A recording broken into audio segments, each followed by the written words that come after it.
Pure way. Hey everyone, you just joined us in awkward but loving a stare between me and Professor Justin Wolfers as we were waiting for the Substack Live to connect. And you know him, we love him, economics professor of the University of Michigan, and finally the host of his own YouTube channel. Yes, he's getting slowly but surely he's getting to Substack, but before he crawls to Substack, he has his own YouTube channel. You have to go at Justin Wolfers and subscribe for free. This will be up later on his YouTube channel, also on his Substack. And I've brought on the economics professor because, as you all know, every month I check in with him because I'm a simple English major. Numbers confuse me and hurt my brain, but I try to make sense of what's happening. The professor, the mighty professor, likes good numbers and good data, and he likes drawing conclusions from those numbers and data. And Justin, some numbers were supposed to come out, the job reports numbers. They didn't come out. We could talk about why, but we got a glimpse, thanks to some other reports, of the numbers, and things didn't look so great. So, can you talk to us about the numbers that we were supposed to get, but we didn't get, but the numbers we got instead? Waj, first of all, good to see you, mate. Good to see. There's no introduction one wants more as an economist than I'm scared of economics, numbers, and you people. And mate, if the one thing I can become, if you can teach me to become every English major's preferred economist, then you've achieved something amazing. See, look, I'm here to bridge divides. You are. You're the bridger. The bridge. I'm the bridger. I'm the bridger between the words and the numbers, the humanities and the people who actually make money. Mate, if you can tell my colleagues in the humanities I'm not the worst person in the world, that'd be fantastic. University is a complicated place. Let me get to the point that you wanted to get to. So, first of all, where's the economy right now? The answer is we need numbers, and therefore we don't really know. I can give you a guess, but we don't know. Today is the first Friday of the month. First Friday of the month is when we normally get the most important update on the state of the economy. That update is called the jobs report, the payrolls report. We get how many non-farm payroll jobs the United States created last month. Another day we'll talk about why it's non-farm. We rely on this, one, because we think that jobs are really important. They're a big part of what makes the difference between a good life and a bad life. Sense of meaning, income, all of that. The other is this is an unusually valuable survey. It surveys tens of thousands of companies across the country that collectively employ many, many, many Americans. And so what's useful is this is a data point that is very reliable normally. There's not too much statistical noise and very timely. And that's why we spend so much time talking about it. And any other first Friday of the month, that's what you and I would be talking about, Waj, and you'd be saying, what was payrolls growth? And I'd say something or other. And then we would just have a spectacular conversation because that's how an English major and an economist get on together. It didn't happen today. There's no conspiracy theory here. The government shut down. Yeah. Shutdown means that all discretionary spending that's not an emergency stopped. Learning about the state of the economy is not an emergency, therefore it got stopped. This has happened in past shutdowns. So then I was just left thinking, I need my fix of econ. The man's an addict. He can't help himself. Once a month, I need it right in my veins. Yeah. There's another 29 days in the month, brother. I get it every day. You can take it. I can't. This is why I bring you on. But what do we know then? Oh, didn't we get any sense? Right. So there's another report that is produced by the private sector that has gotten a lot of attention this week. And it's called the ADP report. Many of the folks who are watching us right now will know that when they get their monthly or fortnightly paycheck, you open it up and it was printed off a printer at a company called ADP, which is basically a big payroll processing firm. They mail out checks to lots of Americans. So you would think if they mail out so many payroll checks, they know what's going on with the labor market. And that's the idea, which is several years ago, ADP thought, well, you know what we're going to do? We're more or less going to count the number of checks that go out the door. We'll do a bunch of statistical wizardry to try and make sure it's as representative as possible. And then we'll have another measure of how quickly employment is growing in the economy. Here's a problem. So optimists, let me back up. There's been a lot of talk about how reliable government economic statistics are. The Bureau of Labor Statistics has come under attack from particularly Republicans. There's a view there that if the government could do it, the private sector could do it even better. Well, this is the private sector attempting. And so because this sounds very credible, a lot of people have been talking about this ADP employment report. Before I tell you what it said, I want to tell you how you should read it. It turns out that measuring total employment in the economy is just an unbelievably difficult job. It's more difficult than you might realize because every month there's new companies being born. And if you don't find them, then you get a miscount. Every month there's old companies dying. And yes, they won't tell you how many people they've got employed, but you can't tell whether they died or they just didn't respond. And so it turns out actually this ADP employment report is a tiny little bit useful, but not very useful. It doesn't actually tell us in real time very much about what's going on with the state of the economy. That's why I sort of filibustered a whole lot here, Waj. I didn't want to emphasize this as being particularly reliable. It turns out that what it said over the past few months is it said that employment shrunk this month. It says that employment shrunk the previous month. It says that employment has shrunk in 3 to the last 4 months. And if one were a politically motivated liberal who was looking to score political points against the current administration, one would scream and yell and hoot and holler and say, this is terrible news.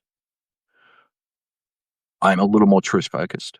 And so what I'm going to say is it's terrible news that we don't have an actual number and we don't know what's happening. We know from an array of things that the last few months we've seen the economy slowing. But we should not conclude very much on the basis of this particular report because it turns out the private sector is not very good at producing economic statistics relative to the government. And so if you took these data literally, you'd be thinking, oh my goodness, we're in a recession.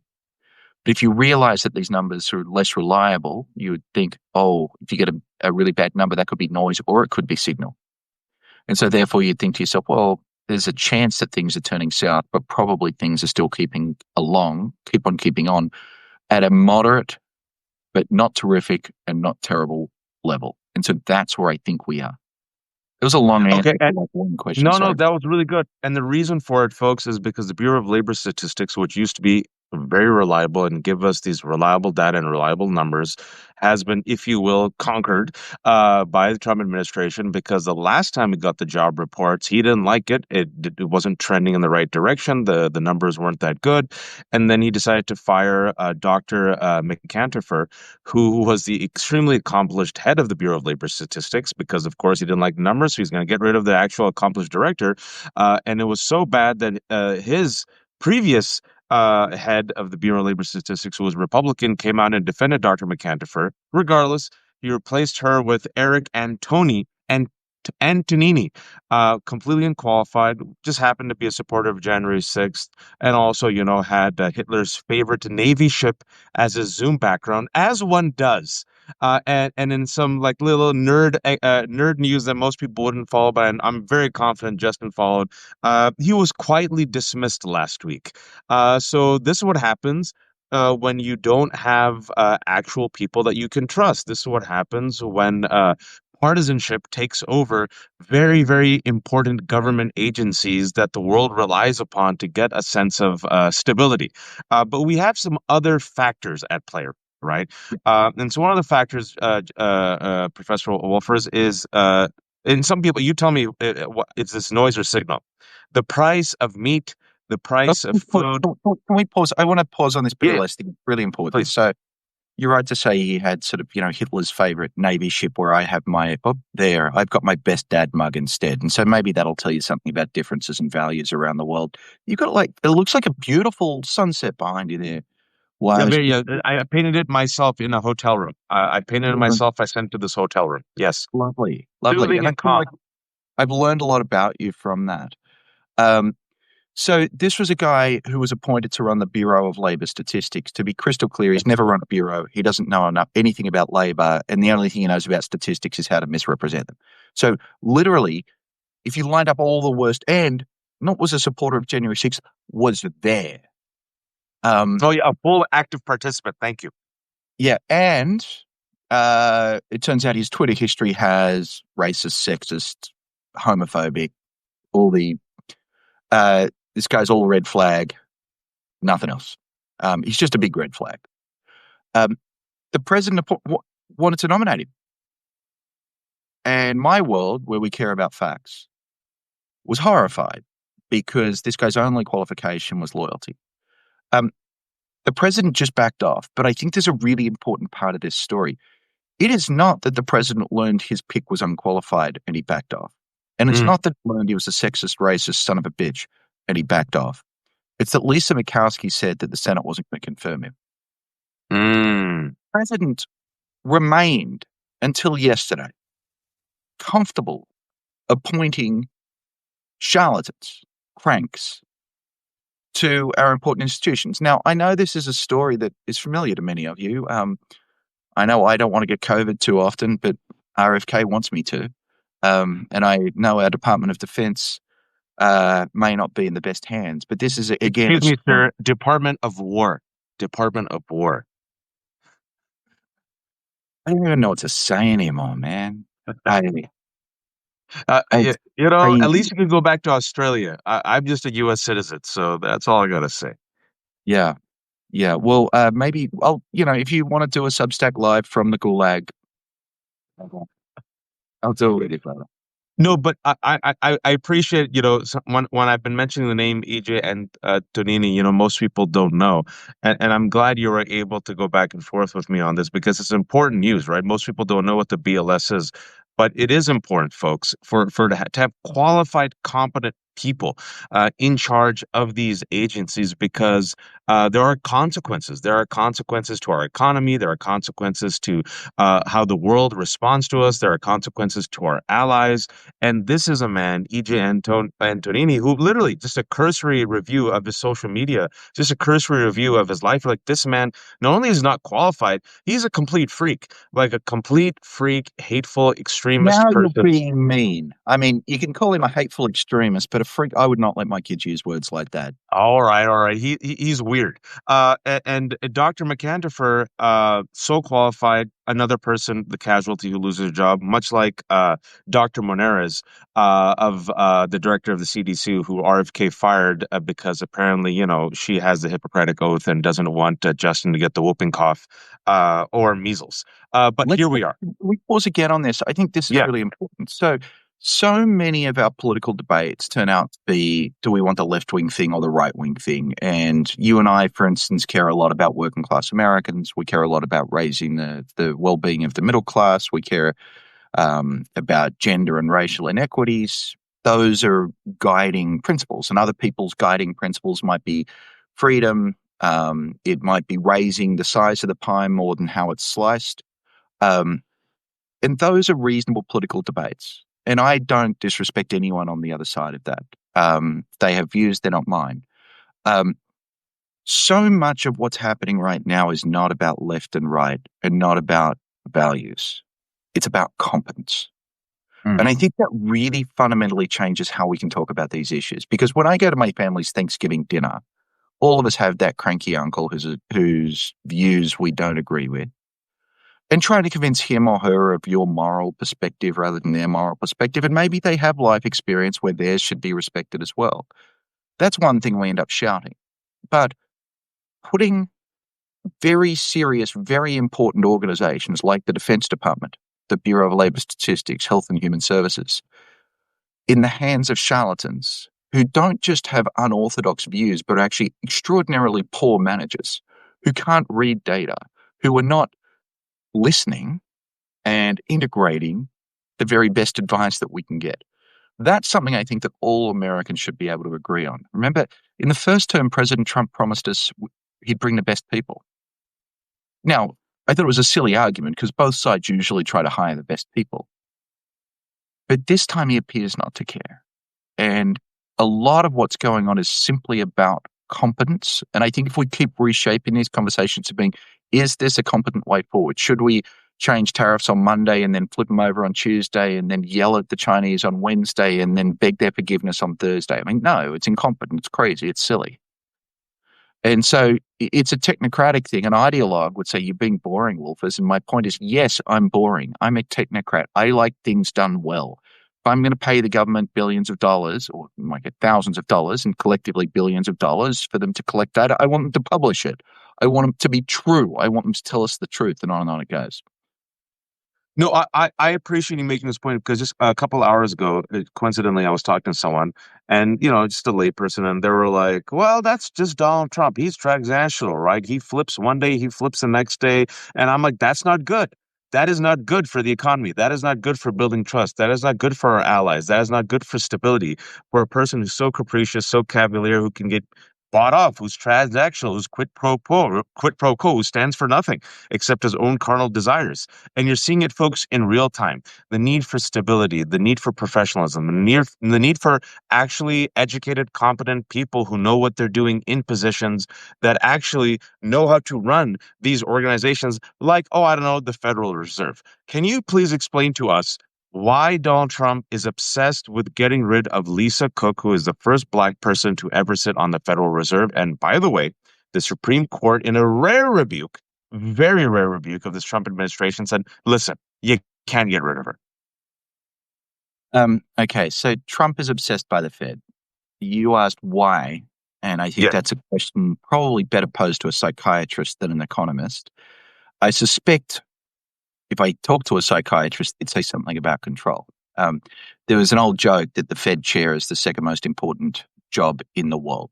And it's not really a joke, it might even be true. So the ups and downs of this economy, one of the most important levers, interest rates, are controlled by a person who's not the president. It appears the president wants control of that particular lever. That, I think, is that's actually quite directly true. The president has said that out loud. Congress set up the Federal Reserve. It's a very, very bizarre system, but it's because the foundation of this whole thing was all the different parts of the country are all going to agree to use the same money. And we didn't really all trust each other. And so we had to set up regional Federal Reserve banks around the country. We had the Federal Reserve Act and on it goes. Very complex structure. But it was all meant to keep the Fed somewhat outside of politics. There are 7 Federal Reserve governors. They serve 14-year terms. Congress did that for a reason. That's so that you can't stack it with a whole bunch of ideologues of one side or the other. You're not really meant to be able to fire a Federal Reserve governor because they do policy the way you don't like it. You're only really meant to be able to fire them for, something, really doing the wrong thing. So Trump has decided to try and fire Lisa Cook. Why Lisa? Lisa's one of my neighbors here in Michigan. Her good sin, and I want to be clear, the worst thing about her as a human being is she teaches at Michigan State, and I'm at Michigan. And we're much better than Michigan State. Almost unforgivable, but you know what? We'll let it slide. I agree. So he's decided to go after Lisa, I think because he found a way to. He certainly has gone after Powell over and over and has been told that he cannot fire the Fed chair, and he's backed off on that. Bill Pulte, who's a Trump lackey, found something that he thought was a way of getting rid of Lisa. It's a minor technical infraction, which it appears, in fact, she may not have even committed. Certainly not the sort of thing that has ever in history gotten a Federal Reserve governor fired. How do I know that? We've never fired one before. So you're not really meant to do this. Why Lisa? So one answer would be because he could. Another would be because she's been aligned with Jay Powell, but then the whole Federal Reserve Board is, because it's a collegial place where they have norms of deference and looking out for each other and trying where possible to speak with one voice. And, the longer that this has gone on, I am someone who doesn't like to get too far into the politics of the analysis, but you really can't miss the fact that she's a Black woman. Yep. And so he keeps trying to fire her. He has no grounds. So the courts keep saying that. And several courts now have said you can't. It's now gone up to the Supremes. What the Supremes have said is you can't fire her while we're waiting to hear the case. And they'll hear the case in January. So we'll see how far the president gets. I worry less. I admire Lisa for standing up to the president at a moment like this. If she hadn't, we'd be one step closer to the president appointing a bunch of lackeys to the Federal Reserve Board. And that can be very dangerous. Again, if you don't have just very simple ideas like competence, you can do things wrong. This is a fellow with very strong Trump self-belief, but not much training. And so you could imagine how a big ego with a small brain doesn't get you very far, might get you in a very bad place. And so fortunately, he's not running monetary policy. Um, and she's one of the bricks in the wall that's preventing that. Although watch this space. It's a very, very interesting fight. And it's terrifying. And it continues on the conversation that we had. There are consequences to these agencies that many people don't pay attention to that are not just detrimental for the United States, but also for our allies in the world. As you know, that saying goes that if America sneezes, the rest of the world catches a cold. And so, if the Federal Reserve, which has this reputation of regardless who's president, left or right, Republican or Democrat, they're competent bureaucrats, they're in there, but if that's hijacked by lackeys who are just willing to do whatever this president wants, just cut interest rates because he demands it on Truth Social, that can be. Can you just explain for those who don't know how perilous that can be for the global economy? Yeah, actually, I think the biggest fears here are actually for America. But you're Yeah. right, America is so central both to the actual economies, people making stuff, and the financial economy. So if America goes south, what happens if some of America's banks go south with it? That could create a lot of peril around the world. And of course, America matters enormously, particularly in the region. So Canada and Mexico are very closely tied. So here's the fear. I just want to tell you a different story. The fear is we've actually seen this movie before. We've seen a country where a populist strongman came to power. This populist strongman, like President Trump, has very strong self-belief and extremely unorthodox views about the economy that are endorsed by almost no one. That populist strongman I'm describing is President Erdogan of Turkey. Mm-hmm. But both of them love power, believe in themselves, and love low interest rates. In President Trump's case, I imagine it's because he's a former property developer. So each of them have prescribed lower interest rates, substantially lower than any mainstream economist would ever recommend is okay. Well, how did this work out? It's good that we had Turkey so that we can see how this movie works out. Well, President Erdogan succeeded where so far Trump has failed, and he appointed a bunch of loyalists to the Turkish central bank. Trump now has one loyalist on the central bank. As a result of that, they kept interest rates low at a time when that was the wrong policy choice. Inflation was starting to zoom. If you keep interest rates low while inflation zooms, inflation keeps zooming. And in fact, in Turkey, it went all the way up to 86%. And even today, it's probably 30-something percent. The thing about 86% inflation is you probably remember it was kind of painful during the pandemic when we had 9% inflation. That's as bad as it's been in yours or my lifetime. Well, how old are you? I'm 44. Okay, it's possible. So that means you were born. Yeah, okay. So we had double-digit inflation under Carter. So you were soiling your diaper, probably. Last time there was high inflation. Maybe you did this time. Who knows? No judgment to anyone who's soiling their diapers during this conversation. There's some Absolutely not. yeah, there's some very soiling worth of traumatic news. So we don't just it's a safe space for diaper soilage. Continue. Yes. Inflation rates of 9 or 10 or 11% are uncomfortable, and they're annoying and they're frustrating, and prices change and your wages don't always keep up and so on. An inflation rate of 86%, which is what we saw in Turkey, is totally different. That's when you get paid by the boss and you run to the supermarket so that you can buy your groceries before the price goes up. So that when trying to protect yourself against inflation, the ravages of inflation becomes actually a central part of your daily life.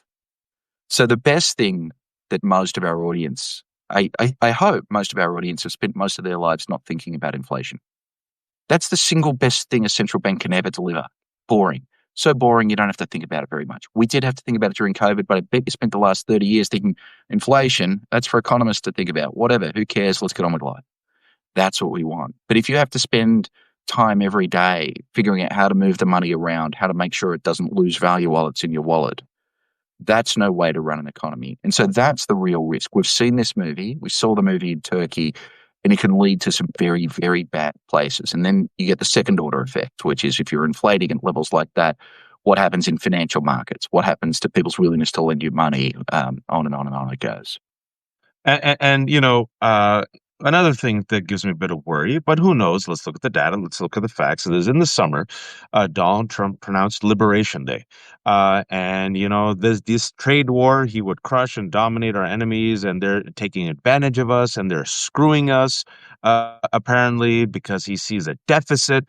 And so he's going to make sure that we don't get screwed, and he's going to put tariffs on them. And he just announced that on October 14th, we're going to begin, we meaning the United States, is going to begin a furniture wood import tariff. Can you please let us know how Liberation Day has been going, and if these tariffs with our allies have actually made us great again and lowered the price of goods and groceries, which was a central promise of the Trump campaign running for election? There's so much to say here, so I'll try and get to the heart of the matter. So, tariffs haven't worked out well for us. They haven't worked out well for many reasons. One, when we impose tariffs on others, they retaliate and impose tariffs on us. That's what American soybean manufacturers are learning right now. And so what Trump is doing is he's going to spend $10 or $12 billion bailing out the soybean farmers. Now, there's actually kind of something sad for all of the rest of us, which is those tariffs are taxes that are getting passed on to us, American consumers. We deserve a bailout too. The biggest difference between us and US soybean farmers is not that they have more soybeans than us. It's that they have more political capital than us. And so they're able to go to Washington cap in hand and say, could I have $10, $15 billion, please? But every single person watching this stream right now is paying this tax and being made worse off in exactly the same way that the soybean farmers are. And so what you see is not just the general costs of tariffs, which have been to raise inflation and raise unemployment, but you also see the redistribution of economic power to follow political power. That the highly organized interests like the soybean farmers get paid off, and the less organized interests, working and middle-class Americans, consumers, mums and dads, don't. And we end up worse off. This is not only a tax, it's actually a tax that is incredibly regressive, which is to say it hurts working and middle-class families more than it hurts the rich, simply because they spend a larger share of their income than do rich Americans, and this is sort of like a sales tax. So no part of this is working well. It's actually worse than that. Usually the goal is you put tariffs on something, we stop buying stuff from abroad, and then we'll set up a factory in America. And so there'll be a payoff, a return, a benefit, which is there'll be some American jobs. The problem is no CEO on earth would put in place break ground on a new factory based on tariffs that could be gone by next week. It would be lunacy, right? And so that means we get all the costs of benefits higher, all the costs of tariffs, higher inflation, higher unemployment, and none of the benefits, because this boom of bringing stuff back to the US can't occur, because the only reason people ever would do that is not based on what the tariff rate was this morning, but what they expect the tariff rate to be in 20 years. And Trump never went to Congress, never got these passed. The Supreme Court I think, is likely to rule most of them illegal, which means no one is doing any of the investing. So we're getting all the costs and none of the benefits. Good news, folks. The tariffs that are leveled at the level of it that are on an individual country, like the 50% tariff on Brazil, or the tariffs on the EU, or the tariffs on Canada or Mexico, the one on Canada for fentanyl, which they barely have. But anyway, they may well be ruled illegal by the Supreme Court.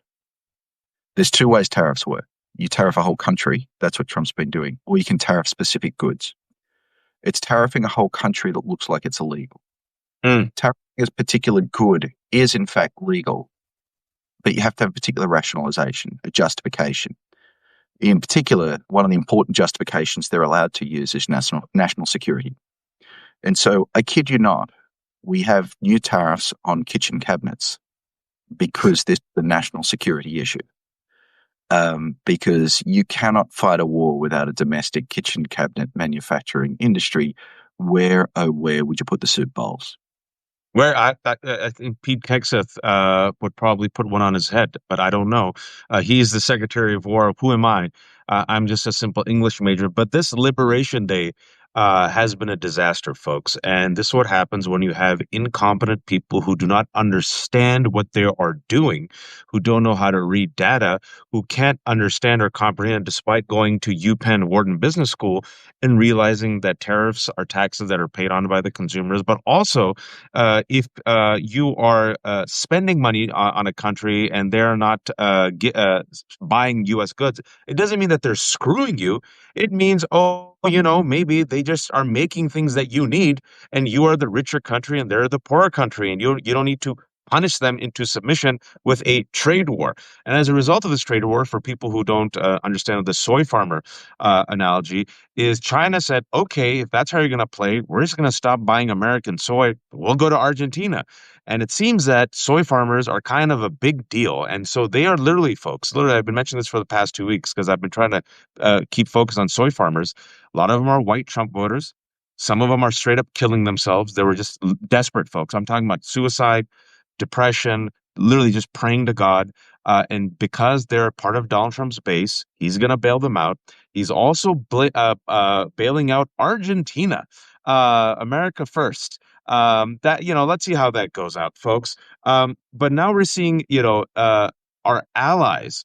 What do we see right now when it comes to our allies, Justin? How are they responding to the show of strength? Because I recall when it comes to national security, I was told that a couple of weeks ago, specifically 3 weeks ago, the United States had to raid a Hyundai plant in Georgia that our ally South Korea invested in to the tune of billions of dollars that would help U.S. economy and U.S. jobs.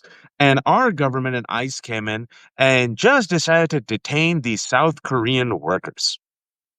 Yeah, this is an extraordinary moment.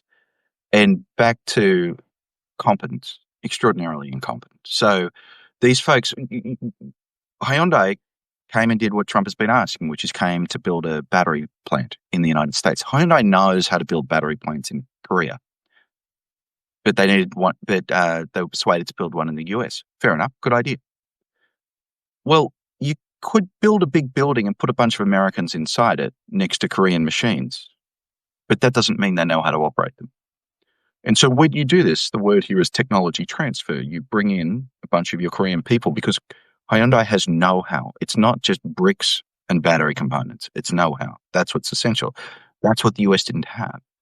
And so technology transfer means you build the thing, you bring in a bunch of the guys from Korea who know how to run a smart, efficient, productive, sorry, it's my daughter copying me. No A worries. smart, efficient, productive battery factory. So they were in here legally, and then ICE came and dragged them all away in chains. So first of all, they didn't respect the visas that existed. Secondly, they dragged them away in chains. A degree of humiliation that's simply uncalled for. And then the way this echoed around the rest of the world is a thing I think very few Americans understand.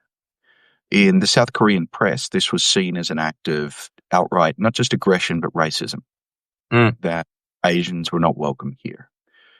So they're not just outraged about how their people have been treated.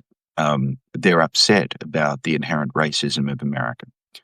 And now if you're a South Korean CEO, and remember a CEO, as much as they're driven by profit, still feels they need to be seen to support their workers. Could you, today, as the South Korean CEO, send some staff over to the United States? You just couldn't do it in good conscience. And if that's the case, then you're not going to build the factories if you can't send the know-how to go with your cash. So this is an enormous own goal, and I think is really going to harm foreign investment in the US for quite some time. It's terrible, folks. And he's trying to bludgeon South Korea into submission. It's not working. He's tried to bludgeon China into submission. It's not working. Our allies, these are our allies. They literally want to do business with us.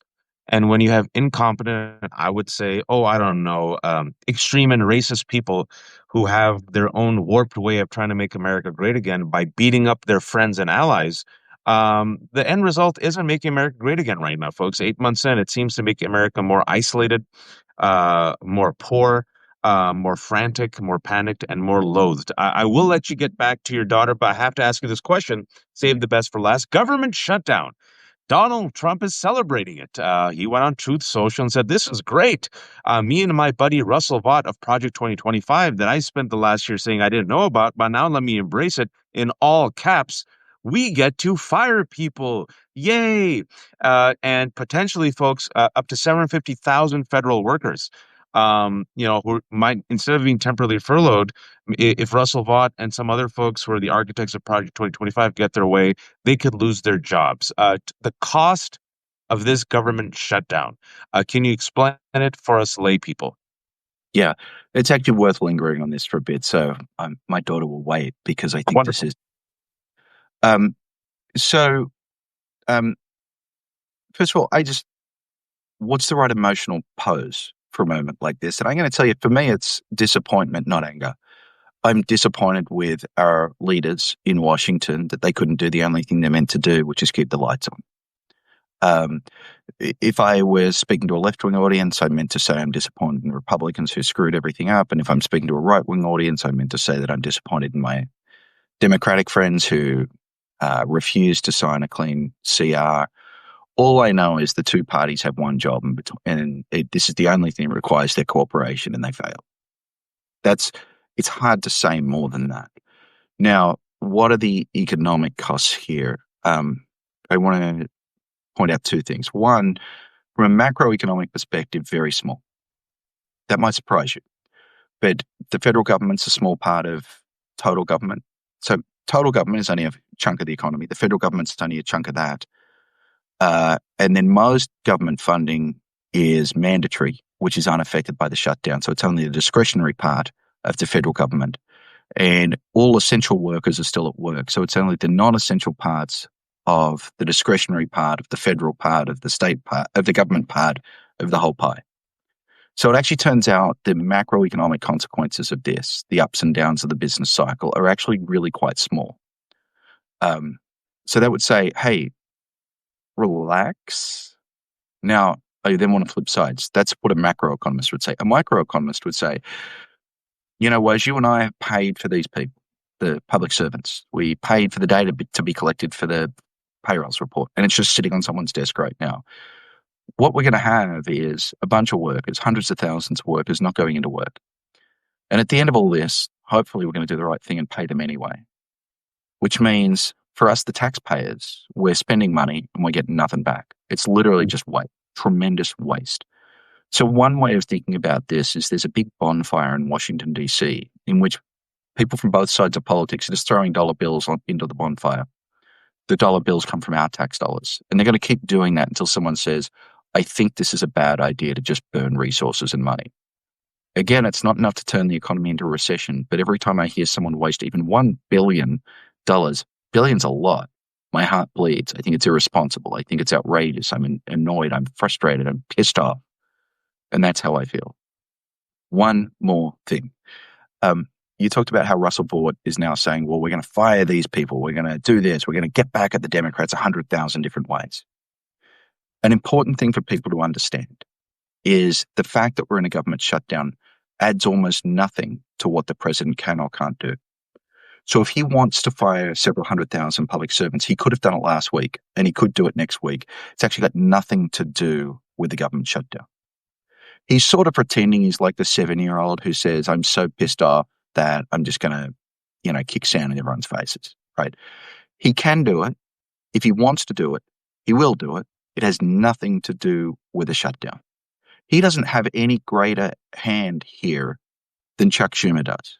All that they're both doing is taking our dollar bills and feeding that bonfire.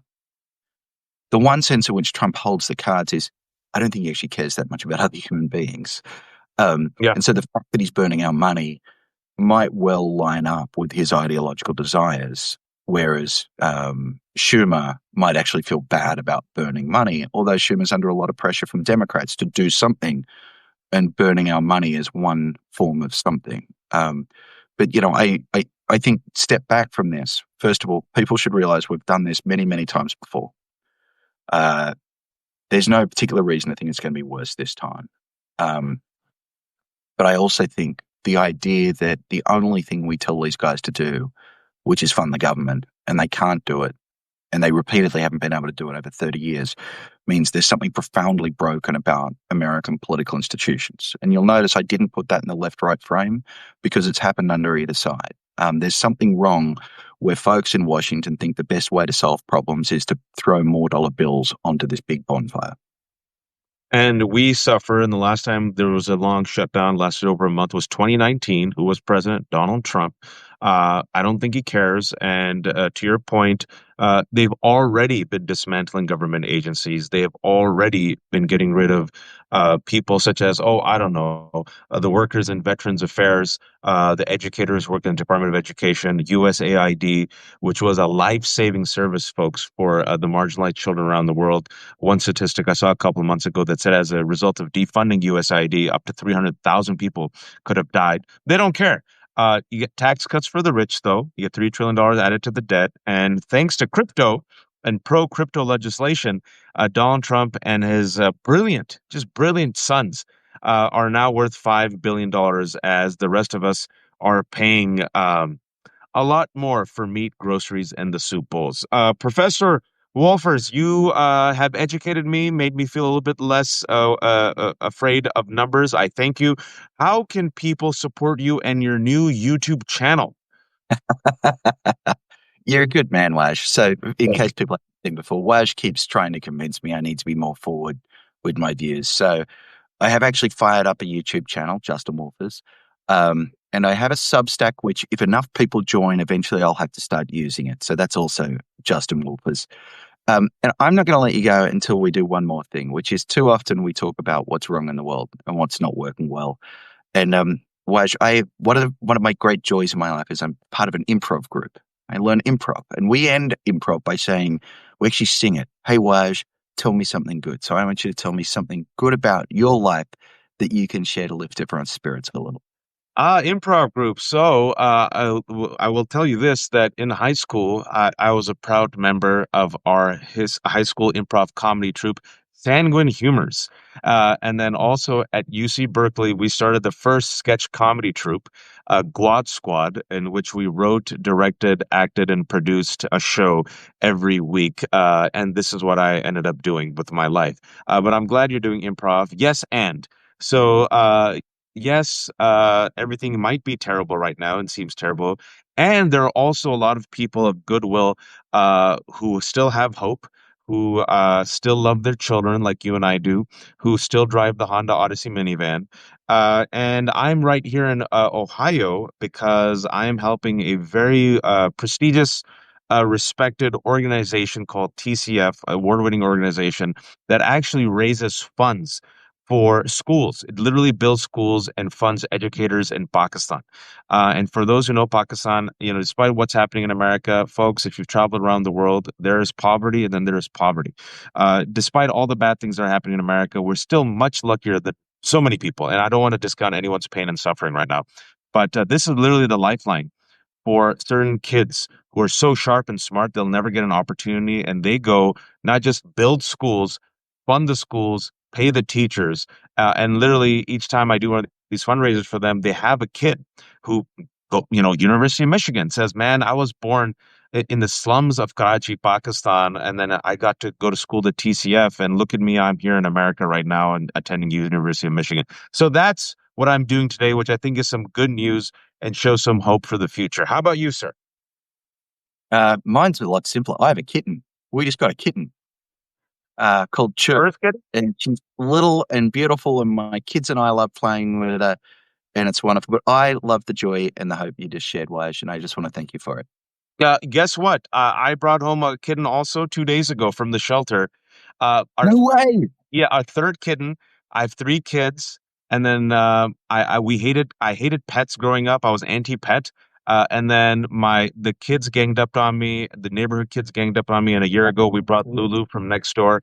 And then I'm the one who went to the shelter because I felt bad for Lulu. She was all alone. Then I brought Billu, and then I have three kids. So I'm like, all right. So we went 2 days ago and brought a really cute cat whose name is Chotu. What's your cat's name? Mine's called Chirp. That was her shelter name, and it required all of us to vote yes if someone wanted to come up with the post-shelter name, and no one could come up with something that pleased everyone. So she's still called Chirp. and she's doing Chirp's a great. great She's name. beautiful and so fun. Uh, Yeah, I think so too. what type of cat is it? Cats always get a lot of love, and the more you talk about cats, the more people will join to your YouTube. I'm not making that up. Well, Chirp is all grey. What about your new one? Tell me about your Mi- new one. Mine's a swirly tabby who's three and a half Wow. months old. His shelter name was Sherlock. We named him Chotu. Chotu literally translates in Urdu to the tiny one. So he's the third of the Oh, cats and the baby cat. And he is spunky and has taken over the house, very social.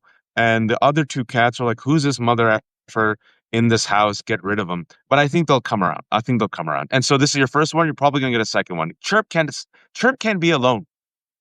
oh, Chirp already has a big brother, Bella, Oh, there you go. There you Bella go. Donnell. But next time we do this, maybe we'll each just bring a kitten and we'll do this while we talk about economics. How's that? You know what? You joke, but it has I'm happened. not joking. If I was at home, the door's open and Billu comes. Everyone knows Billu, and he just sits there wide open, and I'm literally rubbing him, talking about government shutdown. So, and each time we do, literally, you get more hearts, more viewers, and more money. So this is the way. This is me trying to be a capitalist now. We'll bring in our kittens to talk about it. Professor Wolfers, this University of Michigan professor, economics professor, he promises, he has said it on the show 3 times, that if more and more people subscribe to his Substack, he will finally actually make it functional. But thankfully, he has finally started his own YouTube page at Justin Wolfers. So you have to go subscribe. This is the left hook. Everything's free because I'm a terrible capitalist. No paywalls. If you can become a paid subscriber, I not only have 800 kids, I now have 3 kittens, folks. Help me feed one child and one kitten. But if not, that's fine. Give the money to Justin Wolfers instead. And I'll be back in 3 minutes to talk about politics with Lev Parnas, who's a former Trump fixer. He will be back in 3 minutes. Thanks, Justin. I really appreciate you taking the time. Have a great weekend.